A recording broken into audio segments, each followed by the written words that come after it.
buenas y bienvenidos a esta expedición. Sí, habéis escuchado bien.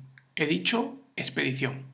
Hoy viajaremos de la mano de Cristóbal Colón al continente americano. Nos embarcaremos en las expediciones portuguesas que desde mediados del siglo XV emprendieron el reto de bordear África por el sur para llegar al Océano Índico. Y por último, participaremos en la primera circunnavegación del globo, es decir, la primera vuelta al mundo, iniciada por Fernando de Magallanes y finalizada por Juan Sebastián Elcano. A estas expediciones dedicaremos la primera parte del vídeo.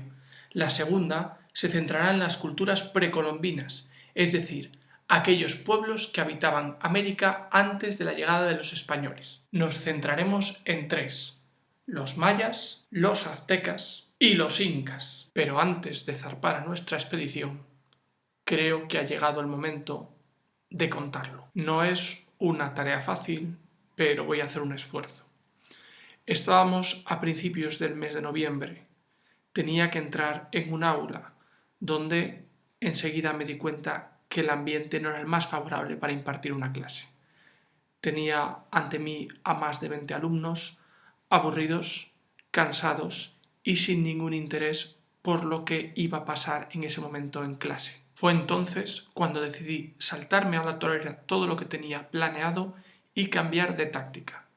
Les puse a todos de pie y empecé a hacer que repitieran las palabras que yo iba diciendo.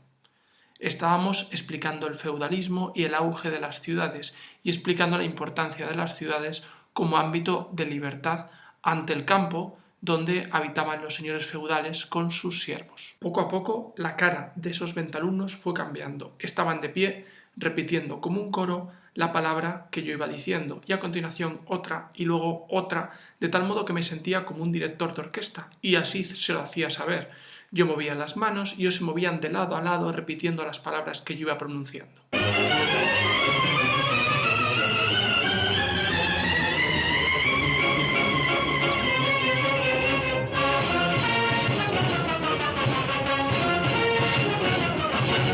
A modo de truco final, se me ocurrió que ya que estábamos hablando del auge de las ciudades y de las ciudades como espacio de libertad, decirles a todos: no somos siervos. Y todos respondían conmigo: no somos siervos.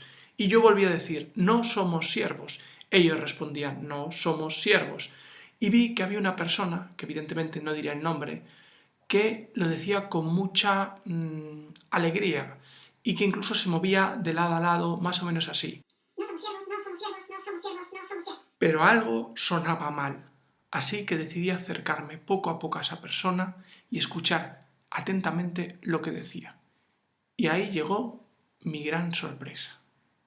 Estaba diciendo: no somos ciervos.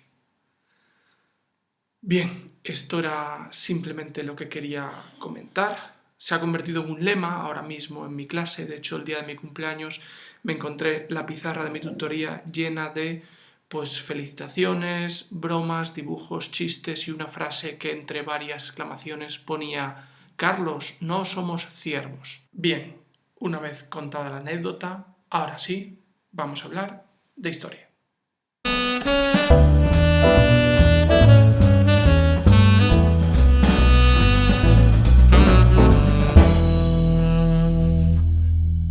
Como introducción a este apartado dedicado a las exploraciones geográficas, vamos a explicar en primer lugar por qué a finales del XV y principios del XVI los europeos, y más en concreto castellanos y portugueses, se lanzaron a las conquistas y expediciones en el mundo atlántico. Para empezar, hemos de tener en cuenta una cuestión de vital importancia. Para los europeos de finales del siglo XIV, el mundo conocido se circunscribía a su propio continente, el norte de África y la parte más occidental de Asia. Todos los territorios situados más allá de la actual India no eran más que lugares remotos, de los que llegaba muy poca información y la mayoría de las veces tergiversada. Tan solo algunos comerciantes y viajeros, dentro de los que cabe destacar al célebre Marco Polo, habían estado allí y conocían bien esos lugares. Por supuesto, continentes como América u Oceanía eran completamente desconocidos para los europeos de la época. 3 fueron los factores que llevaron a los europeos a salir de su continente y lanzarse a las expediciones oceánicas. El primero tiene que ver con el comercio y en concreto con la conquista por parte de los otomanos de la ciudad de Constantinopla en 1453. Por esta ciudad del antiguo imperio bizantino pasaban las caravanas comerciales entre Europa y Asia. Una vez que la ciudad es conquistada por los otomanos, ese comercio se interrumpe y los europeos necesitan nuevas vías para llegar a los ansiados y muy valorados productos orientales. La segunda de las causas tuvo que ver con los avances tecnológicos, algunos de los cuales estáis viendo en imagen. Nos referimos, por ejemplo, a la brújula, el astrolabio o la carabela. La carabela, en esa imagen que tenéis ahí, son 2 de ellas. La tercera, la niña, es una nao, como bien se ve, es distinta a las otras 2. Y también habría que hablar, entre estas causas, de la mejora en el campo de la cartografía, es decir, en la realización de mapas. El tercero de los motivos nos permite responder a una de las preguntas que nos habíamos hecho anteriormente, y es por qué este proceso es protagonizado fundamentalmente por Portugal y por Castilla. La razón es sencilla.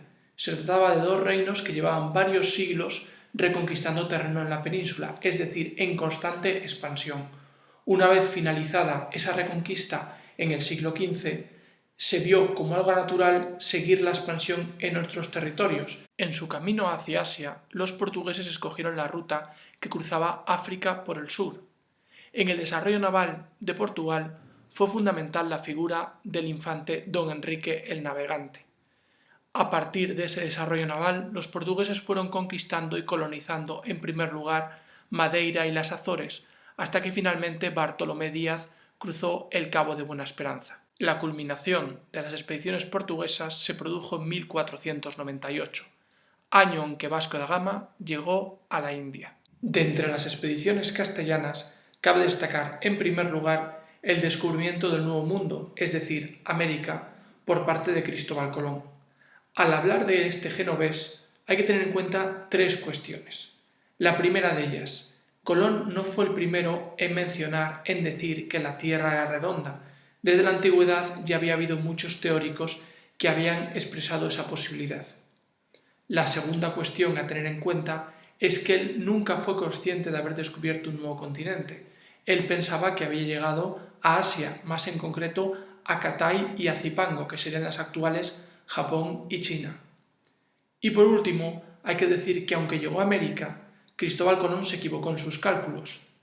El diámetro de la Tierra era mayor, hoy día sabemos que es mayor, de lo que Cristóbal Colón en un primer momento pensó. Cristóbal Colón realizó 4 viajes a América, si bien de ellos nos interesa fundamentalmente el primero, el viaje descubridor. Ahora bien, es importante señalar que desde 1492 hasta 1504 este marinero estuvo explorando en otros 3 viajes posteriores las costas americanas. El viaje descubridor se inició el 3 de agosto de 1492, tras no pocas penalidades, pues Cristóbal Colón había sido rechazado previamente en la corte portuguesa y al dirigirse a los reyes católicos, estos, que estaban embarcados en la conquista de Granada, le mantuvieron a la espera varios meses. Finalmente se firmaron las capitulaciones de Santa Fe entre los reyes católicos y Colón, donde quedaba estipulada cómo se llevaría a cabo la conquista y qué privilegios tendría el comandante que iba a llevar a cabo el descubrimiento.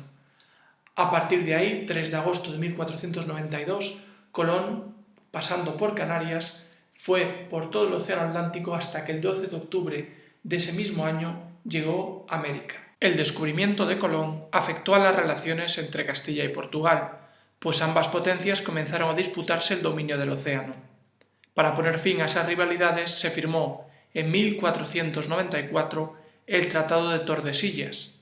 En él, ambas coronas acordaron dividirse el dominio del mar a partir de una línea imaginaria situada a 370 leguas al oeste de las islas de Cabo Verde. La segunda expedición castellana a destacar fue la que se llevó a cabo entre 1519 y 1522, bajo el reinado de Carlos I, nieto de los reyes católicos. Fernando de Magallanes había convencido al rey para que financiara una expedición que buscara un paso entre Atlántico y el Pacífico por el sur de América.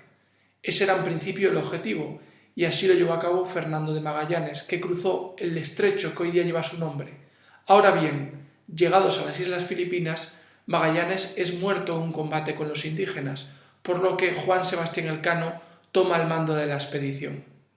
Este marino vasco lo que va a hacer, por miedo a las represalias de los portugueses, es volver a la península ibérica, no cruzando América por el sur, sino volviendo por la ruta africana, bordeando África, por tanto también por el sur, completando de esta manera la primera vuelta al mundo.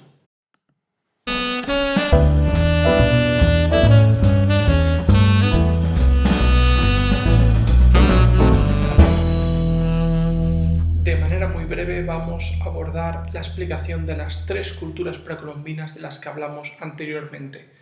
Lo primero que hay que mencionar es la situación geográfica de cada una de ellas. Como bien veis en el mapa, los aztecas se situaban en la zona del actual México, los mayas un poco más al sur en la península de Yucatán y los incas en la zona andina del actual Perú, Ecuador y Bolivia. La cultura maya alcanzó su esplendor entre los siglos IV y X de nuestra era. Eso explica que se encontraran en plena decadencia cuando en el siglo XV llegaron los españoles. La sociedad estaba fuertemente jerarquizada y era predominantemente urbana. De hecho, su organización política se basaba en las ciudades-estado, si bien existía una autoridad suprema en Mayapán. En el apartado cultural cabe señalar la existencia de una escritura jeroglífica, un calendario solar y una religión politeísta. De entre los restos arquitectónicos que han llegado a nuestros días, destacan pirámides escalonadas de ciudades como Tikal, Palenque, Chichén Itzá o la propia Mayapán. A diferencia de los mayas, los aztecas se encontraban en pleno apogeo en el siglo XV. Se trataba de un pueblo altamente belicista que desde su gran capital de Tenochtitlan, la cual es la actual México, sometían y gobernaban a los pueblos de su entorno, entre los que cabe destacar los olmecas y los toltecas. La sociedad presentaba dos grupos claramente diferenciados. Por un lado estarían los sacerdotes y la nobleza guerrera, y por otro lado el estrato bajo, donde cabe destacar los esclavos por la gran cantidad que eran. Además, en el ámbito cultural hay que destacar que los aztecas tenían una religión de tipo politeísta, que se basaba en dos conceptos: la muerte y la resurrección. Entre sus divinidades hay que señalar a Huitzilopochtli y a Quetzalcóatl. Los incas tenían su capital en Cuzco, donde reinaba el llamado Inca, al que consideraban hijo del sol y por tanto divino. Para sostener ese gran imperio que abarcaba buena parte de la región andina, establecieron un sistema de comunicaciones muy avanzado para la época, así como el trabajo obligatorio, que recibía el nombre de mita. En el ámbito religioso cabe destacar a Inti, divinidad que representaba el sol. Ahora bien, el principal dios de los incas era el creador del mundo, Viracocha. Con esto, damos por concluida nuestra expedición. Recordad, no somos ciegos.